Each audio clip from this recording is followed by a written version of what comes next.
میرا نام فرحانہ اینتھنی نذیر ہے اور میں کئی سالوں سے کلیسیائی خدمت میں اور خاص طور سے درس و تدریس کی خدمت میں خداوند کی خدمت کر رہی ہوں۔ جب کبھی مجھے موقع ملتا ہے حمد و ثنا کے ذریعے سے بھی خداوند کی خدمت ہوتی ہے۔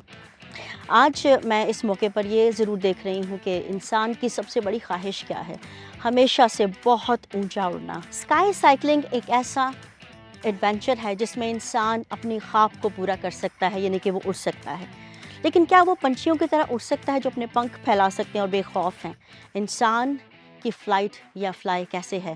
آئیں اس کا مشاہدہ کرتے ہیں۔ اس سے پہلے کہ اسکائی سائیکلنگ میں آپ میرے ساتھ شریک ہوں، ہدایات پہ عمل کرنا اور یہ سارے پریکاشنز استعمال کرنا بہت ضروری ہے۔ Well I am excited but careful as well. Well سب کچھ تیار ہو چکا اور اب دیکھنا یہ ہے کہ یہاں پر جاتے ہوئے کتنا خوفزدہ ہے۔ کھائی تو کافی گہری ہے لیکن دیکھتے ہیں کہ یہ ہوائی اڑان کیسی ہے۔ Let's go, let's see. کھائی بہت گہری ہے لیکن دیکھنا یہ ہے کہ یہ کیسے وہاں تک پہنچتی ہے۔ خطروں سے کھیلنا انسان کا خواب رہا ہے، خواہش رہی ہے اور ہمیشہ سے ہی اس نے چاہا ہے انسان نے کہ وہ اونچائی پر اڑے، بہت مقابلہ کرے، اونچی فضاؤں میں اڑے، اور یہ خواب سچ بھی ہوا جب اس نے 1903 میں جہاز ایجاد کیا۔ رائٹ برادران نے جب یہ جہاز جاری کیا، ساری دنیا میں انسان نے یہ دعویٰ کرنا شروع کیا کہ اس کی دیرینہ خواہش پوری ہو گئی کہ وہ پرندوں کی طرح اڑ سکتا ہے اور وہ اڑنے کے ساتھ وہ اس سے اونچا جا سکتا ہے۔ لیکن دیکھنا یہ ہے کہ یسوع مسیح نے جب یہ کہا کہ تم پرندوں کو دیکھو کہ وہ نہ بوتے اور کاٹتے ہیں، اب سوال یہ پیدا ہوتا ہے کہ یسوع مسیح نے یہ کیوں کہا کہ ہوا کے پرندوں کو دیکھو جو نہ بوتے ہیں نہ کاٹتے ہیں، تو بھی تمہارا آسمانی باپ ان کو دیتا ہے۔ اور خاص طور پر ساتھ یہ بھی کہا ہے کہ وہ نہ بوتے نہ کاٹتے نہ کوٹھیوں میں جمع کرتے ہیں، تو بھی ان کے پاس یہ قوت ہے کہ وہ سب کچھ تلاش کر لیتے ہیں۔ ہمیں دیکھنا یہ ہے، جب ہم خاص طور پہ دیکھتے ہیں خداوند یسوع مسیح کے کلام مقدس میں، اس کے قول میں، تو اس نے کیوں انسان کے بارے میں یہ کہا؟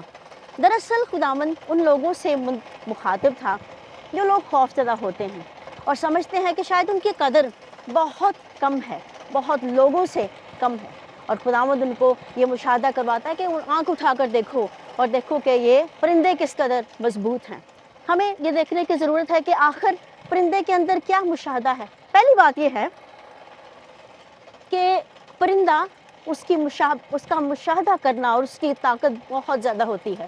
وہ جو کچھ اس کے ارد گرد ہوتا ہے وہ اس کا بھرپور مطالعہ کرتا ہے، بھرپور اس کا مشاہدہ کرتا ہے اور اس کو دیکھتا ہے۔ اسے ہر چیز نظر آتی ہے، چاہے وہ تنکے کی صورت میں ہو، چاہے وہ آشیانہ بنانے کے لیے ہو، چاہے وہ کھانے کے لیے ہو، کسی چیز کے لیے بھی ہو، وہ بھرپور مشاہدہ کرتا ہے۔ انسان کی جہاں تک قوت کا تعلق ہے، انسان نے اپنے آپ کو ہوا کی مانند بنا تو لیا، جہاز بنا کر وہ اڑنے لگا، لیکن ہم یہ دیکھتے ہیں کہ اس نے اڑنے کے ساتھ ساتھ ہمیشہ یہ چاہا کہ وہ سب کچھ پا لے۔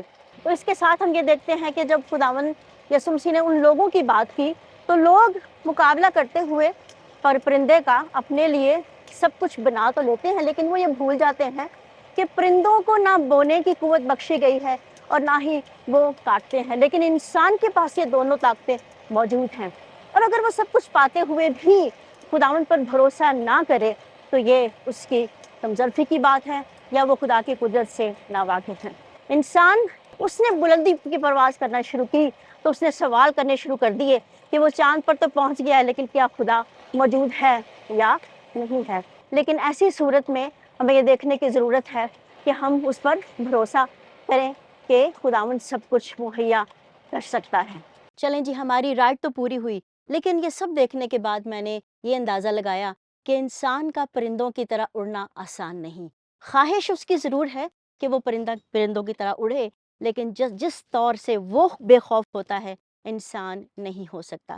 انسان کی بے خوفی کی یہی وجہ ہے کہ وہ بیج بھی بو سکتا ہے، وہ سب کچھ کر سکتا ہے، لیکن پھر بھی وہ اگر خدا کی محافظت پر یقین نہ کرے اور یہ دیکھے کہ اس کی قدر کس قدر زیادہ ہے چڑیوں سے اور پرندوں سے، تو یہ اس کی کم علمی کی بات ہے۔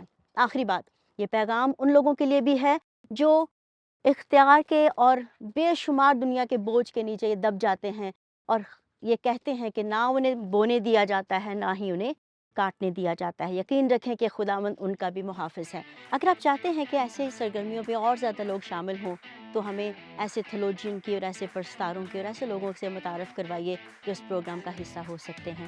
پاک 7 کے فیس بک پہ ضرور وزٹ کیجئے اور اس کو دیکھیے، اور کیونکہ بہت سی ویڈیوز کے ذریعے سے آپ خدا کی خدمت اور خدا کے کلام کو اور زیادہ قریب سے دیکھ سکتے ہیں۔ Thank you very much.